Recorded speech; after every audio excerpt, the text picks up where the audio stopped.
Welcome back. We are still in Module 2, the legal basis of the music business, and this is Lesson 4. Now, it's got a silly kind of title, Copyright in Everything Else. And the reason it's got that title is that we've talked about already copyright in the song and copyright in the sound recording. And obviously, for a course called Music Business Essentials, copyright in the song and copyright in the sound recording are pretty important, one would hope. Now, do not make the mistake though that thinking that copyright is a music industry concept. It's clearly not. Copyright provides legal protection for other types of works and formats of expression, whether that be a broadcast or a book, you know, the actual book itself as opposed to the literary work inside the book. Copyright protects a lot of things. So why do we show an interest in those things? Why don't we just ignore them and stick to the things that we care about? Copyright in songs and copyright in sound recordings. Well, the reason why is that these other types of copyright will definitely have an impact on your career. Now, as a songwriter, quite separate to the song itself, you also create a literary work. The song lyrics are a separate copyright work in their own right, separate to the song of which the lyrics form a part. And in a similar way to any other sort of copyright, it's not about the quality of the lyrics. You can come up with the most inane lyrics of all time, da-da-da-da, da-do-do-do, written by none other than that great poet Sting. Managed to, of course, there's copyright in those lyrics as well. So, copyright exists in literary works, and a song lyric is a literary work, with a few unusual exceptions that we don't need to go into right now. They need to be original though. So if your lyrics are a copy of somebody else's, of course you're not going to have copyright in those lyrics, even if you've put them in a different musical context. The song lyrics themselves stand alone as a literary work. So the songwriter has copyright protection for their lyrics, even if they're reproduced entirely separate from the song itself. So I've seen some examples on some arts and crafts websites where people thought it was a great idea to print a t-shirt with song lyrics on it. And they think, well, you know, I'm not reproducing the song, it's fine, it's just the lyrics. But of course the lyrics stand alone as a copyright work. And that's kind of important when you think about all those different websites that you can Google a song lyric and up comes 100 different websites with the lyrics on them. Sometimes those are authorized sites and sometimes they're not. And in most cases though, you're not going to find a songwriter or a publisher taking too much action there because it's not really costing them any money to have those lyrics reproduced on a lyric site. It's not actually hurting them in any way. And so it's a bit of a pointless exercise taking legal action about that. Song titles, though, are not considered to be literary works, and it's a strange kind of commentary for the reason why. The legal system occasionally throws up these little phrases that judges have used to try and capture the essence of a concept. And in the case of song lyrics, or in the case of very brief or simple literary works or supposed literary works like titles, they say there is not sufficient sweat of the brow, not enough thought, not enough creative input has gone into the creation of a title. Now you might say, well, there's some really clever titles though, and those clever titles, they deserve to have copyright protection. They're really smart and an outcome of some really creative work. If you're able to show that a lyric has enough substance, a title has enough substance to be a literary work, you might get away with it. And you might get copyright protection. For example, Fiona Apple, one of my all-time favourite artists and an absolute genius, just let me throw that out there, Fiona, if you're watching, I love you. Let me just say that she had an album, a couple of albums back, where the album title was about, I don't know, 55 words long. And you could probably argue that that title had a sufficient sweat of the brow to be a literary work and protected by copyright. And anyway, even if it didn't, everyone should just give Fiona Apple more money because she deserves it, because she should just make records every day for the rest of her life. But that's just my opinion. If you don't know who she is, Google, look her up, genius. All right, now, getting back to the matter at hand, to be protected by copyright, a work must contain at least a minimum amount of authorship.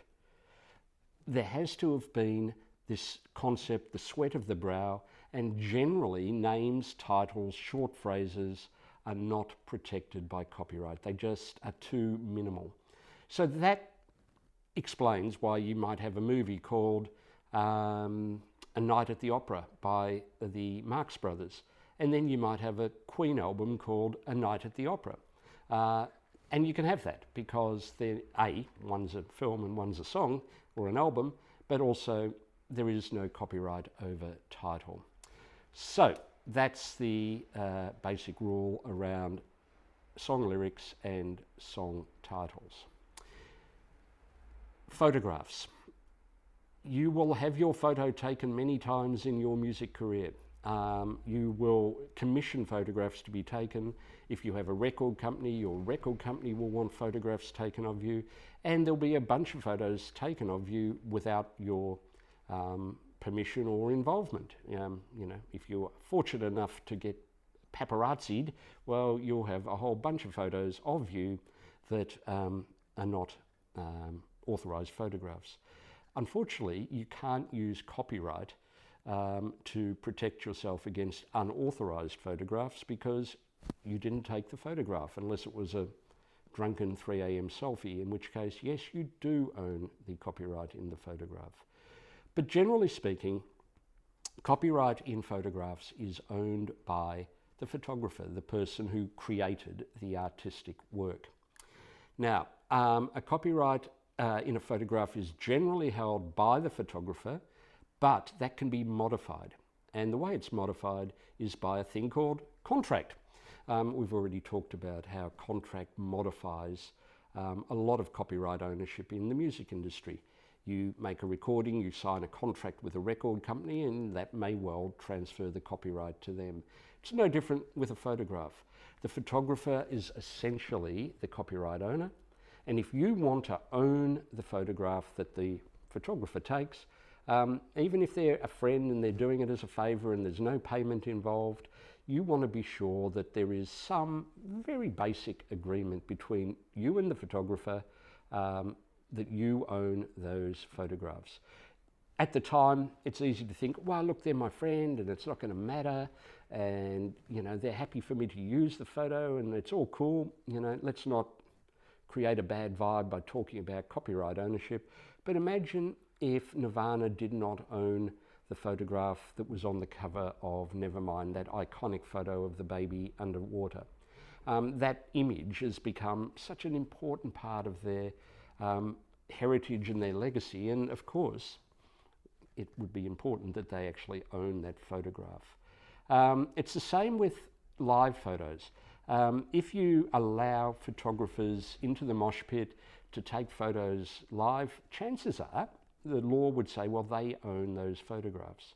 And if you don't want that to be the case, if you don't want photographers to own photographs of you, you're going to have to do a deal with them. You're going to have to get them to sign something that says that they allow you to own those photographs. Now, you probably don't want to do that. You probably want to encourage photographers to come to your shows and distribute your photos far and wide, because that's an excellent form of people hearing about you, seeing how incredibly good looking you are or charismatic you are on stage or whatever it is, and you actually want those photos to be spread far and wide. But every now and then you find one that you don't like, and you're going to have to negotiate with that photographer if you want that photo removed. Basic principle, the photographer owns the copyright in the photograph. All right, now if you do have photo shoots done, just another thing to keep in mind is that it's always appropriate to request that the media give the photographer a photo credit. Just like your work as a musician, you'd hate somebody else to take credit for your work or your music not be credited to you.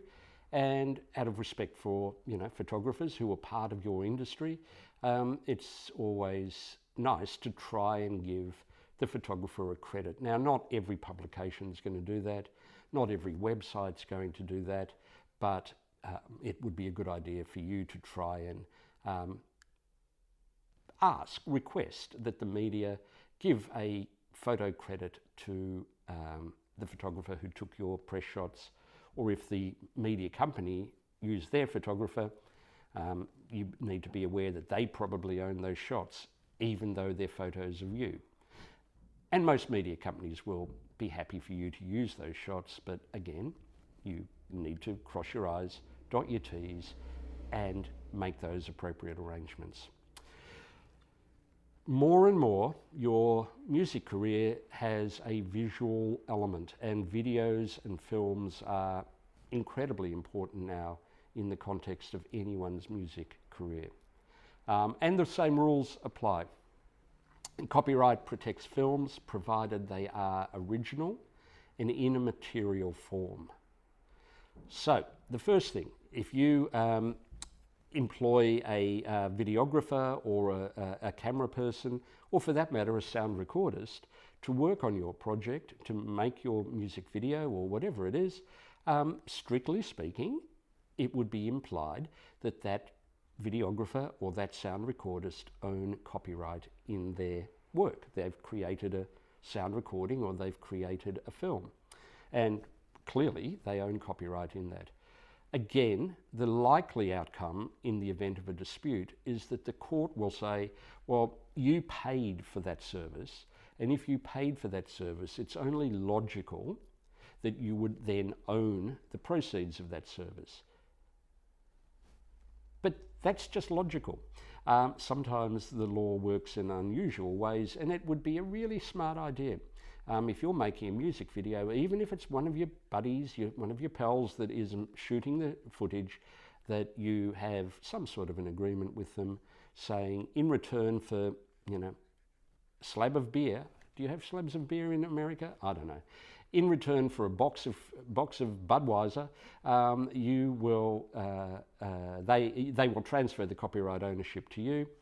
You should do that. You should at least have that as an exchange of emails. Again, that footage may one day become iconic, and it would be really good if you owned that footage without any complication or confusion. So anyone who participates in a music video or an EPK, which you'll hear more about in marketing classes, they should sign a simple one-page copyright clearance. Even wardrobe people, makeup artists, set designers, it's filmmaking 101 really, that you get a copyright clearance or a copyright release from anyone that's making a creative contribution to your work. All right, graphic design. There is no doubt that you're going to engage the services of graphic designers along your journey, whether it's to do tour posters or gig posters, or whether it's to do some tiles to go with your music when you upload it to Spotify, etc., or even to design a logo or some other element for your graphic presentation of your music. Again, it would be fairly obvious what this covers. Copyright protects those things as original works. That's what they are. Same rules apply. You need to ensure that your graphic designer recognises and acknowledges that the work that they do for you, even if they're doing it as a favour and as a friend, that you own the copyright in that.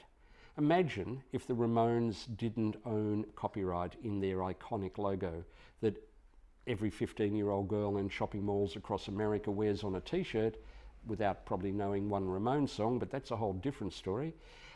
If they didn't own that logo, they would be short millions of dollars in merchandising revenue. Now, I don't know whether they own the logo or not. I certainly hope that they do, and I'm sure Google will provide you with the answer to that because it's such an iconic logo. But you need to be sure that you own those important parts of your image, your persona, your identity, logos, t-shirt designs, etc., etc. The other thing you need to be careful of is that your graphic designer does original work. If you say to the graphic designer, hey, do us a tour poster, and it turns out that your tour poster actually infringes the copyright in somebody else's work, and you've paid for your work, you might find that you're the one that's the copyright infringer. So make sure when you're having graphic design work done for you, just quietly speak to the designer and say, now, we definitely want something original here. We don't want you infringing somebody else's copyright. And they might be a little bit grumpy about that and say, oh, my work is always original. But trust me, it's not always original. And I've had cases as a lawyer relating to company logos and things where the graphic designer used the same logo for two different businesses. And then they discovered each other existing, and that was not pretty. It was not pretty for the graphic designer. If you choose to present yourself on stage or in photo shoots with amazing costumes and a whole image around your visual presentation, I'm thinking of you, Lady Gaga, if you are watching, you need to consider that there is potential for copyright protection for clothing and costumes. If your clothing consists of a black t-shirt and black jeans and biker boots, it's highly unlikely that there'll be copyright protection for your stage clothing. However, if it goes beyond being just clothing and is, let's call it wearable art, then there is a good chance that there will be copyright protection. And if you think back to Madonna's amazing, which tour was it now? Let me think. It was the Like a Prayer tour, where she had that amazing Jean-Paul Gaultier designed costume with the conical bra and everything. I'm sure some of you remember that. If not, look it up. There's no doubt that that was wearable art and that Gaultier would certainly own copyright in that costume. And if Madonna wanted to be the one that owned copyright in that costume, well, she needs to come to an arrangement with Jean-Paul Gaultier, which I'm sure would be a really interesting meeting to be a fly on the wall of. So costumes certainly have the potential to have copyright issues arising out of costuming. So I've charged through there a lot of really common areas that musicians don't think about when it comes to copyright. Of course, you think about copyright in your music and your songs and your recordings, and that's vital. We've already established that that's the basis of the recorded music industry. But don't overlook copyright in things like your lyrics, your graphic art, perhaps your costumes, photographs, films, music videos, promotional material, website content, because some of those things are definitely an important part of your IP, and you want to be sure that you own that stuff. And probably as importantly, you want to be sure that your marketing collateral does not infringe another artist's copyright. It's important both that you are entitled to earn all the income you can from your IP, but it's also important that you don't deprive other creators, other creative artists of the value in their IP either. So, something to think about, and hopefully that's got you thinking about copyright in a slightly broader way than simply songs and sound recordings. All right, thanks for listening, and we'll see you in the next lesson.